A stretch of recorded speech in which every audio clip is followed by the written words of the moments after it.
Hello student, আজকে আমাদের দ্বিতীয় ক্লাস। তো আমরা অ্যাট ফার্স্ট করব ওয়ার্ডটাকে ওপেন করে নেই। ওয়ার্ড 2016। এর আগের দিন আমরা ওয়ার্ডে ওভারভিউ সম্পর্কে জেনেছিলাম এবং কিভাবে ফাইল ক্রিয়েট করে এবং কিভাবে সেভ করে এটা দেখেছিলাম। আজকে আমরা শিখব আগের যে কাজগুলো রয়েছে সেগুলো। তো আমি ব্ল্যাঙ্ক ডকুমেন্টস একটা নিয়ে নিলাম। নেওয়ার পরে ফার্স্ট আজকে আমি কিছু টাইপ করে তোমাদের কিছু এডিটিং দেখাচ্ছি। আজকে আমরা শিখব হচ্ছে হোম ট্যাবের, ক্লিপবোর্ড গ্রুপের কিছু কাজ শিখব এবং ফন্ট গ্রুপের কিছু কাজ শিখব। তো আমি আগেই বলেছিলাম যে ওয়ার্ডে যখন আমরা কোনো কিছু কাজ করব টোটালটাই বেসড অন সিলেকশন। তো সিলেকশন আমি যেটার উপরে ফরম্যাটিং করব বা যা কিছু ডিজাইন করব সেটা যতটুকু আমি সিলেকশন করব ততটুকুর উপরে হবে। তো এখানে আমি কিছু লিখব, লিখে সেটার উপর ফরম্যাটিং করব।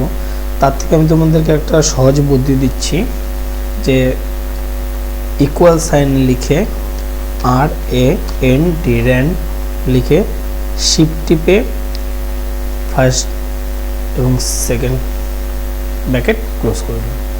করার পরে এন্টার প্রেস করে একটা কন্টেন্ট নাম্বার এখানে চলে আসবে, আমাকে লিখতে হবে না, এটা ডিফল্টে দেওয়া থাকে। র্যান্ড লিখে ফার্স্ট এবং ওপেন এবং ক্লোজিং বর্ডার দিলে সেটা চলে আসবে। তো ফার্স্ট হচ্ছে হোম ট্যাবের ক্লিপবোর্ড গ্রুপের কাজ বলে নিই। ক্লিপবোর্ড গ্রুপে কি আছে? ক্লিপবোর্ড গ্রুপের মধ্যে রয়েছে কপি, কাট এবং পেস্ট। কপি, কাট, পেস্ট মানে কি তার আগে আমি তোমাদেরকে বলে দিই। কপি হচ্ছে প্রতিলিপি। প্রতিলিপির যেরকম এখানে যে টেক্সটটা রয়েছে সেই টেক্সটটা এখানে থাকবে, আমি যেখানে গিয়ে সেভ করব বা যেখানে গিয়ে রাখবো সেখানেও সেম কন্টেন্টটা সেখানে যাবে।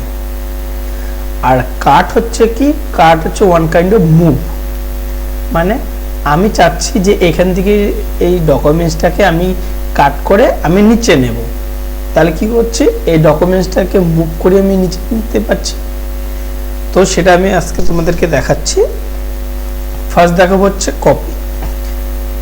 কপি কি? এই যে টেক্সটটাকে আমি সিলেক্ট করলাম, করার পরে কি করব? এখানে ক্লিপবোর্ড গ্রুপেও দেখো অপশন ইসে অ্যাড হয়ে গেছে, কপি আছে, কাট আছে। তো আমি কি করব? কপি করব। এখানে দেখবে যখন আমি এখানে ক্লিপবোর্ড গ্রুপের উপর কপিতে রাখবো সেখানে দেখাচ্ছে এখানে কিছু শর্টকাট কি দেখাচ্ছে কীরকম, যেমন কন্ট্রোলের কপির জন্য Ctrl+C, সেরকম কাটের ওখানে নিয়ে গেলেও দেখাবে Ctrl+X, আর পেস্টের ওখানে নিয়ে যাব তখন দেখাচ্ছে Ctrl+V। এগুলো হচ্ছে কপি, কাট এবং পেস্টের শর্টকাট। তো আমি কি করব? কপি করব। তাহলে আমি কপি করলাম, করার পরে এই যে কার্সারটা রয়েছে দিয়ে আমি যেখানে পেস্ট মানে রাখবো সেখানে কার্সারটাকে সেট করব। আমি সেট করে দিলাম এন্টার প্রেস করে। তারপরে আমি কি করব? এখানে ক্লিপবোর্ড গ্রুপের মধ্যে দেখো পেস্ট রয়েছে, আমি এখানে পেস্ট করলে পেস্ট হয়ে যাবে। অথবা আমার যদি মনে হয় যে আমি শর্টকাট কি দিয়ে করব তাহলে Ctrl+V প্রেস করব। তো আমি এখানে বোর্ডে দেখিয়ে দিচ্ছি, পরবর্তীতে তোমরা Ctrl+V দিয়ে পেস্ট করে দেখতে পারো। করলাম, চলে আসছে। তার মানে কি? দেখো আমি যে সেকেন্ড প্যারাটাকে এখান থেকে কপি করেছিলাম টু মেক ইউর ডকুমেন্ট, এখানেও দেখো যে সেম জিনিস আছে। কপির মানে হচ্ছে জিনিসটা যেখান থেকে আমি কপি করব যে প্যারাগ্রাফ থেকে সেখানেও থাকবে, প্লাস যেখানে গিয়ে আমি পেস্ট করব সেখানেও থাকবে। তাহলে কি হলো? এটা কপি হয়ে গেল। এখন কি করব? এটা থাকলো। এখন আমি চাচ্ছি এই যে লাস্টের যে দুটো প্যারাগ্রাফ রয়েছে আমি এটাকে সিলেক্ট করে নিলাম। আগেই বলেছি যে সিলেক্টের উপর বেস করে আমরা সমস্ত কাজ করব ওয়ার্ডে। তো সিলেকশন করার পরে আমি কি করব? কাট করব। দেখো এখানে কটা প্যারাগ্রাফ ছিল? একটা, দুটো, তিনটে, চারটা, পাঁচটা, মানে পাঁচটা প্যারা ছিল। তার থেকে করলাম কি আমি দুটো প্যারাকে সিলেকশন করে নিয়েছি, করার পরে কাট করলাম। দেখো কাট করার পরে কিন্তু সেই দুটো প্যারা কিন্তু উঠে গেছে, সেই প্যারাটা কিন্তু আর নেই। তাহলে কি করব, এখন আমি সেটাকে যেখানে রাখবো সেখানে কার্সারটাকে সেট করব, করার পরে আমি এখন শর্টকাট কি দিয়ে করব, কিবোর্ড থেকে Ctrl+V পেস্ট করলাম। দেখো যে প্যারাগ্রাফটাকে আমি নিয়েছিলাম সেই প্যারাগ্রাফটা কিন্তু সেখান থেকে মুছে গিয়ে অন্য জায়গায় পেস্ট হচ্ছে, তার মানে এই প্যারাগ্রাফটা এখান থেকে মুভ হয়ে আমার এখানে চলে আসে, যেহেতু আমি কার্সারটাকে এখানে সেট করেছিলাম। তো আমি এগুলো সবগুলোকে মুছে দিচ্ছি। আমি আবার ইকুয়াল সাইন দিলাম, RAND, first bracket open and close, then enter. এই হয়ে গেল আমার ক্লিপবোর্ড গ্রুপের কাজ। এখন আমি করব হচ্ছে ফন্ট গ্রুপে। ফন্ট গ্রুপের মধ্যে কি কি রয়েছে, ফন্ট গ্রুপের মধ্যে এখানে পেয়ে যাবে font style, font size, bold, italic, underline, superscript, subscript, এটা পেয়ে যাবে। তারপরে কালার পেয়ে যাবে, এফেক্ট পেয়ে যাবে, আপার স্কেপ, লোয়ার স্কেচ পেয়ে যাবে। এখান থেকেও তোমরা কোনো সিলেক্ট করা টেক্সটকে স্মল বা বিগ করতে পারো। তো আমি করব কি, ফার্স্ট আমি দেখাচ্ছি সিলেকশন। আমি যতটুকু টেক্সটকে চেঞ্জ করব আমি এখান থেকে সিলেক্ট করে নিলাম। নেওয়ার পরে আমি কি করব, আমার যদি মনে হয় যে এই যে ফন্টের স্টাইলটা যে রয়েছে সেটা থেকে একটু অন্যরকম ফন্ট স্টাইল দেব, তো আমি হোম ট্যাবে গিয়ে ফন্ট গ্রুপ থেকে এখানে ফন্ট স্টাইলটাকে সিলেক্ট করতে পারি। আমার যেটা পছন্দ হবে সেটাই আমি দেব। আমি এটা দিয়ে দিলাম, তাহলে হয়ে গেল। এখন এটা সাইজ কত রয়েছে, 11। আমি এটাকে এখান থেকে আমি বাড়াতেও পারি, কমাতেও পারি। আমি যত বাড়াবো তত বাড়বে, আমি যত কমাবো তত কমবে। গেলাম, আমি করে দিলাম কত, 20। এরপরে কি আছে, এরপরে হচ্ছে এখানে দেখো রয়েছে বোল্ড। বোল্ড মানে হচ্ছে কি, লেখাটাকে বড় করবে, মানে মোটা করে দেখাবে। তো সিলেকশন করা রয়েছে, আমি বোল্ডে যদি ক্লিক করি, দেখো আগের পজিশনে যে লেখাটা ছিল তার থেকে বোল্ড করলে লেখাটা একটু বেশি হাইলাইট হচ্ছে। আইফার হচ্ছে ইতালিক।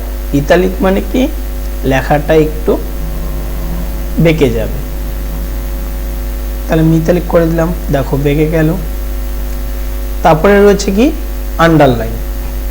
আন্ডারলাইন মানে, আন্ডারলাইন হচ্ছে যখন আমাদের কোনো কিছু ইম্পর্টেন্ট বলে মনে হয় তখন আমরা সেখানে নিচে করে কি আন্ডারলাইন দিয়ে রাখি, বা কোনো কোটেশন হলে এই কোটেশনের নিচে আমরা আন্ডারলাইন করে দিই। তো এখানে হচ্ছে আন্ডারলাইনটা রয়েছে, আমি সিলেক্ট যেহেতু করাই রয়েছে আমি ফার্স্ট এখানে আন্ডারলাইনটা দিয়ে দিচ্ছি, হয়ে গেল। এখন এই যে তিনটা অপশনকে যে আমি ইউটিলাইজ করলাম, এই তিনটা অপশন অ্যাট এ টাইম শেখার জন্য তোমরা করতে পারো, কিন্তু কাজের ক্ষেত্রে তিনটা একসাথে না করলেও চলবে। তোমাদের যদি প্রয়োজন হয় তাহলে করবে, নাহলে তিনটা একসাথে কখনো প্রয়োজন হয় না, ঠিক আছে। তারপরে কি, তারপরে এখানে দেখবো হচ্ছে এখানে রয়েছে ইনক্রিজ ফন্ট সাইজ। আমি এখান থেকেও প্যারালালি আমি যদি ফন্টটাকে আমি ছোট বড় করতে পারি, আগেই বলে দিয়েছি তোমাদেরকে। এছাড়াও এখান থেকে ফন্ট সাইজকে আমি কি করতে পারি, বাড়াতে পারি। আমি ক্লিক করলে এক সাইজ করে বেড়ে যাবে, গেল।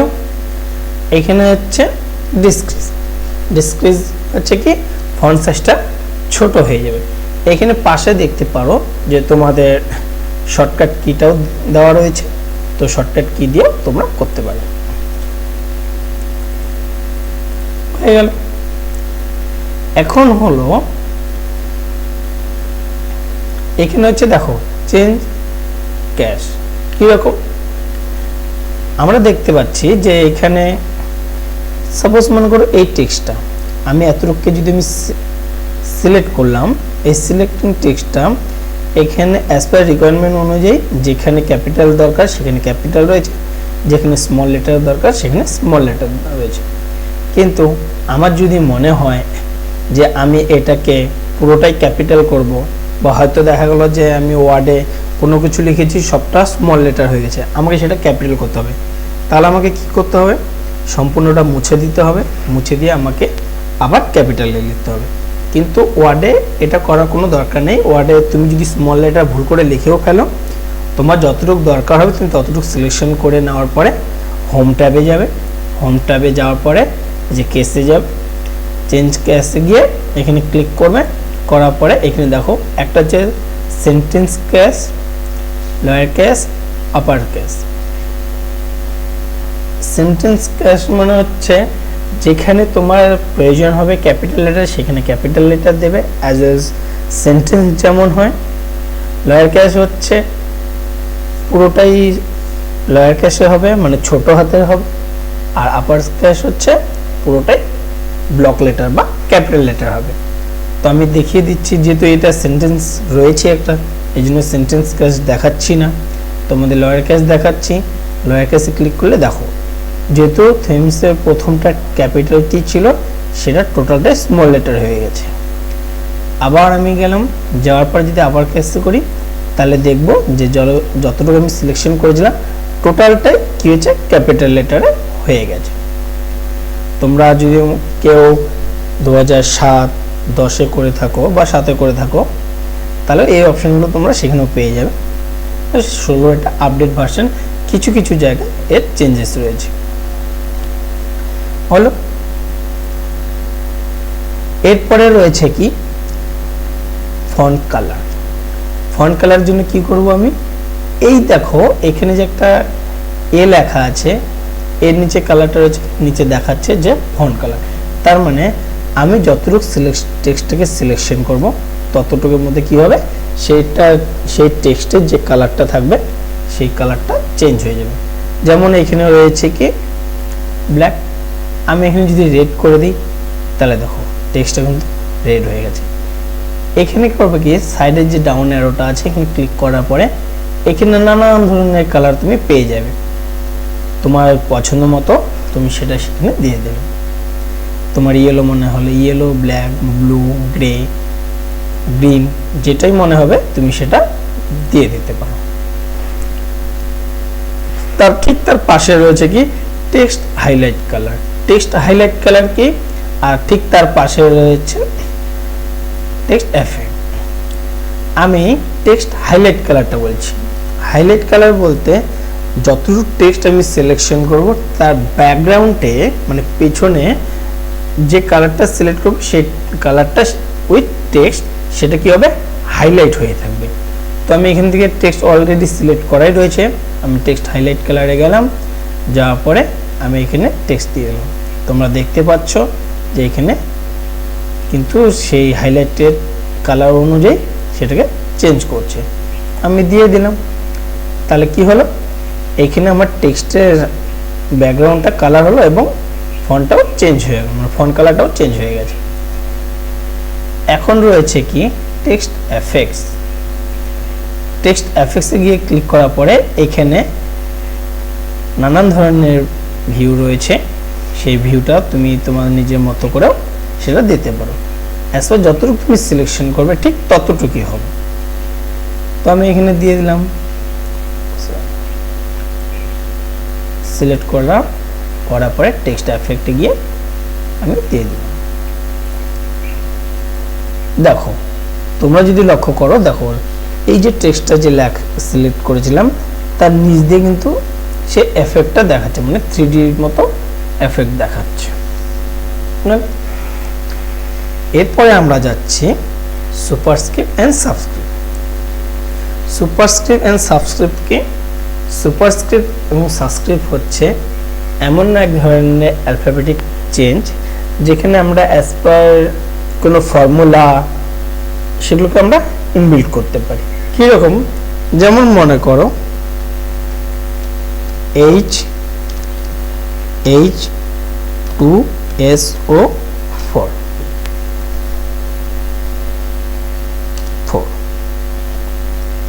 এটা নর্মাল একটা টেক্সট আমি লিখেছি।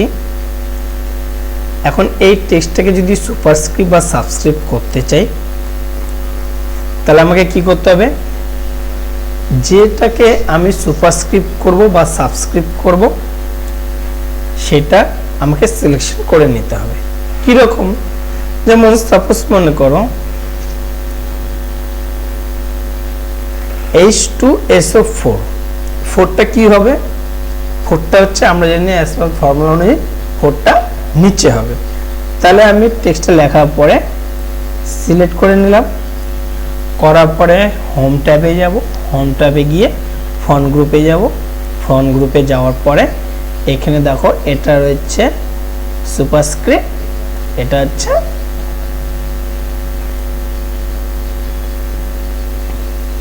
সুপারস্ক্রিপ্ট আর এটা হচ্ছে সাবস্ক্রিপ্ট। তাহলে সুপারস্ক্রিপ্টে গিয়ে এখানে কি করব, ক্লিক করব। ক্লিক করলে দেখো যে লেখাটা কিন্তু এখানে ছোট হয়ে উপরে চলে গেছে। এখন যখন আমি সুপারস্ক্রিপ্ট করব, করার পরে আমাকে কি করতে হবে, এখান থেকে যে সুপারস্ক্রিপ্টের যে অপশনটা সিলেকশন হয়েছে সেটাকে উঠিয়ে দিতে হবে। না হলে কি হবে, আমরা যখন কোনো টেক্সট লিখব সবগুলো টেক্সটই কিন্তু সুপারস্ক্রিপ্ট হতে থাকবে। তো যতটুকু আমার সুপারস্ক্রিপ্ট করার দরকার আমি ততটুকু সিলেক্ট করে সুপারস্ক্রিপ্ট করার পরে সেটাকে আমি উঠিয়ে দেব। তাহলে কি হবে, নর্মাল আমার যেরকম টেক্সট লিখতে হয় সেই রকমই টেক্সট আমি লিখতে পারবো।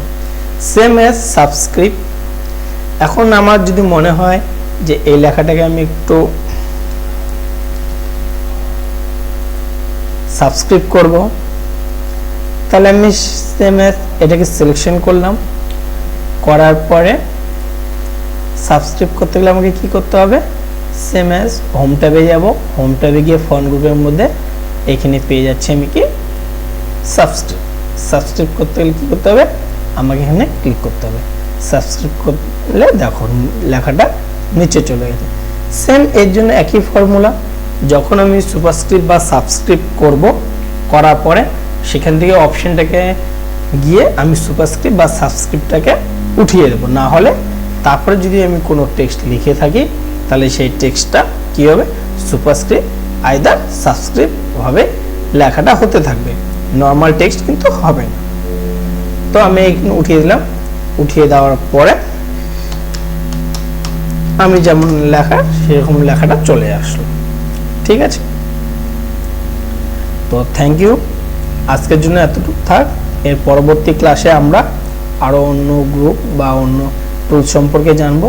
যদি তোমাদের কিছুটা ভালো লেগে থাকে তাহলে কমেন্টস করবে, তোমাদের মতামতটা আমাদেরকে জানাবে। Thank you.